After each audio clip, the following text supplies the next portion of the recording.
आता बातमी तुमच्यासाठी अत्यंत महत्त्वाची आहे। तुम्ही डॉक्टरांच्या सल्ल्याशिवाय कोणतीही औषधं खात असाल तर याकडे लक्ष द्या।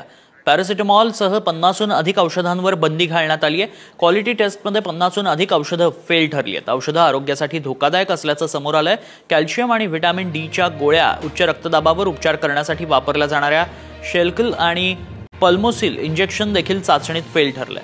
महत्त्वाचं म्हणजे ही औषधं देशातील अनेक मोठ्या फार्मास्युटिकल कंपन्या बनवतात, मात्र औषध गुणवत्तेच्या चाचणीत अयशस्वी ठरली आहे। मी हे ऐकले की वेगवेगळे प्रोडक्ट्स क्वालिटी टेस्टमध्ये फेल झालेले आहेत, पण औषधी क्वालिटी टेस्टमध्ये फेल होते हे पहिल्यांदा ऐकतो। त्यामुळे आता औषधी तुम्हाला कमी घ्यावी लागेल, यासाठी तुम्हाला काय करायचे त्याकडे लक्ष द्यावे लागेल। त्यामुळे 50च्या नंतर भरपूर लोकांना भरपूर औषधी गोळ्या चालू आहेत, ते तुम्हाला घ्यायची गरजच पडू नये यासाठी तुम्हाला फिट राहणं खूप गरजेचं आहे। त्यासाठी दररोज व्यायाम आणि तुमच्या दररोजच्या जेवणाकडे लक्ष देणं खूप गरजेचं आहे। त्यामुळे फिट राहण्याकडे लक्ष द्या।